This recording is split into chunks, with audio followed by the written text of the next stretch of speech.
Hi everybody, Michael from Dillinger's New York and Michael Dillinger Tours, and today's topic is the founder of the Columbia Journalism School, founder of the Pulitzer Prize, and savior of the Statue of Liberty, Joseph Pulitzer. Now, before we begin, we need to address the issue of how to pronounce the name, because some people say Pulitzer, other people say no, it's Pulitzer. Well, you might think this is really a tomato-tomato issue, but you'd be wrong. There actually is a correct way to pronounce the name, and the correct way to pronounce the name is Pulitzer.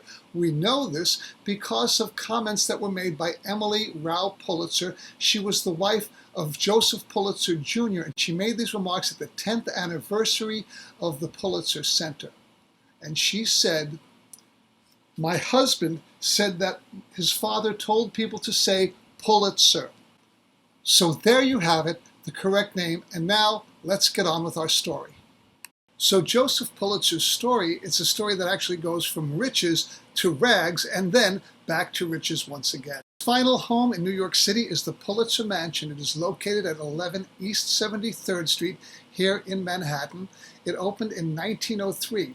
Now, he built this house because in 1900, January of 1900, his mansion down on East 55th Street was destroyed by fire, and so he built this new home. It cost $369,000, which is about $11.5 million today.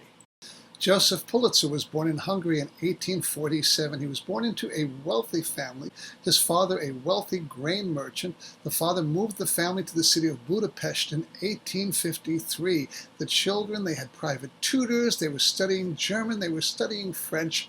But then in 1858, his father died. And when his father died, the business then went bankrupt and the family was plunged into poverty.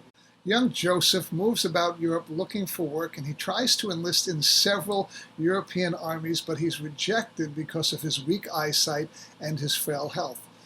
But then while he's in Hamburg, Germany, he meets up with a bounty recruiter for the U.S. Union Army. During the American Civil War, the government offered recruitment bounties to raise armies.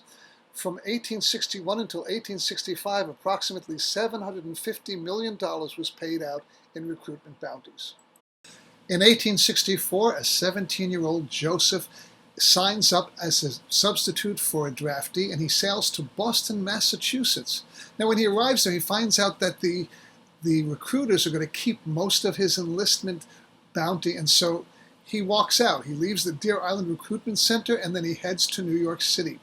And in New York, he's able to enlist and keep his full recruitment bounty by joining the 1st New York Lincoln Cavalry. After the war, he travels back to New York, and then he goes up to Boston to try the whaling industry, which he doesn't like. He seems it's kind of boring for him. Comes back to New York. He eventually makes his way out to St. Louis, Missouri. And out there, he's working a lot of different odd jobs. He works as a muleteer, he works as a baggage handler, he works as a waiter, and he spends a lot of time in that city's mercantile library studying English and law. And while he's there, he meets the editors of the Westlake Post. It's the leading German language paper in St. Louis at the time, and shortly after that, he actually is offered a job. He gains reputation as a tireless and enterprising reporter, and in just 4 years, in 1872, he's offered a controlling interest in the Westlake Post.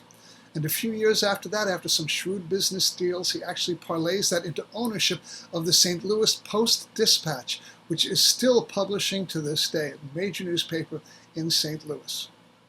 He works tirelessly at the Post-Dispatch and involves himself in every aspect of the paper. He's there from early morning until midnight or later. But all that workload takes a tremendous toll on his health. And in 1883, his doctor orders him to take a European vacation. And so he heads to New York with his wife. And just before he's about to board the ship, he has a meeting with Jay Gould, and he hears about an opportunity to buy the New York World, which was really struggling at the time. And so he throws off the idea of a European vacation. He settles into New York to build the New York World. Now, when Pulitzer takes over the New York World, the paper is an absolute mess. I mean, at the time, it's losing about $40,000 a year, and they have barely 15,000 subscribers. And so he takes this failing newspaper, he turns it around, he turns it into one of the largest circulating newspapers in the United States with over 600,000 subscribers. How does he do this? The same way he turned the Post Post-Dispatch, the St. Louis Post-Dispatch, into such a huge newspaper. He focuses it on a more populist appeal. He focuses on investigations of public and private corruption. He uses images. He transfers over to color printing when it becomes available. And of course, he uses stunts and promotions. Now, one of his most famous promotions is the fundraising for the pedestal for the Statue of Liberty. So the Statue of Liberty, this gigantic gift from the people of France, the people of the United States of America, almost didn't get here because America had failed in its fundraising effort to get the money to build its pedestal.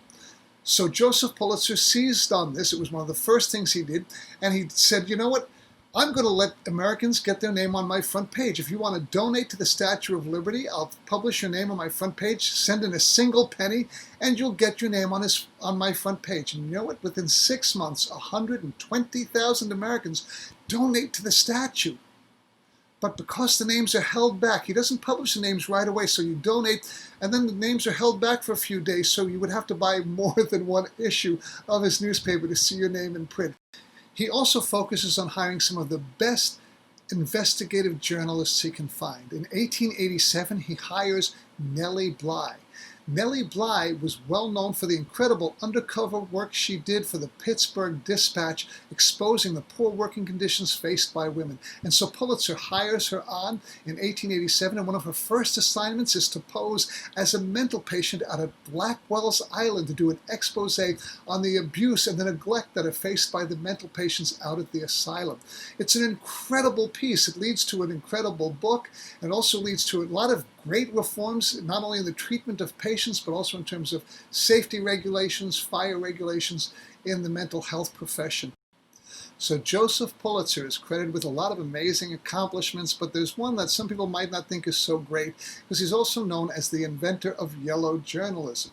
Now, yellow journalism is the use of extreme sensationalism and even fabricated news in order to sell newspapers.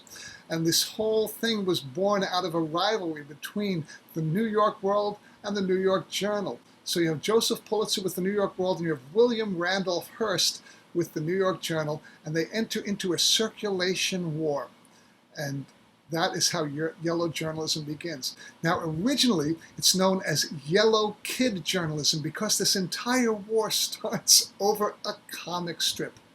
In 1895, Joseph Pulitzer hires Richard Outcault to do a comic strip called Hogan's Alley, and the main character in that is called the Yellow Kid. And it's an incredibly successful comic strip, and a year later, Hearst lures Outcault away. He says, come over here, I got a lot more money for you, dude. And so Outcault jumps ship and goes over to the Journal. However, Outcault neglected to actually properly copyright the character. And so Joseph Pulitzer gets to run the Yellow Kid simultaneously with the Hearst version, and for about a year these papers have these competing comic strips, but they go further. All these different things are going on, but this war actually culminates in the build-up to the Spanish-American War. So Cuba is actually revolting against Spanish rule, and they have a revolution going on. And the U.S. has a battleship down there, the USS Maine, which mysteriously blows up. And so both papers, the World and the Journal, start campaigning. We must go to war with Spain. And they really push, and eventually, of course, America does go to war with Spain. It's only about a 4-month war, but both papers end up taking credit for this. After the war, Pulitzer turns away from yellow journalism. The paper becomes more restrained. It actually becomes very influential in things like antitrust legislation, insurance industry regulation, and even taking on the federal government. And he wins major victories for freedom of the press in the courts. Joseph Pulitzer died in 1911, and in his will he left $2 million to Columbia University to establish the journalism school. A few years earlier, while discussing his proposal for a journalism school, Pulitzer wrote, "Our republic and its press will rise or fall together.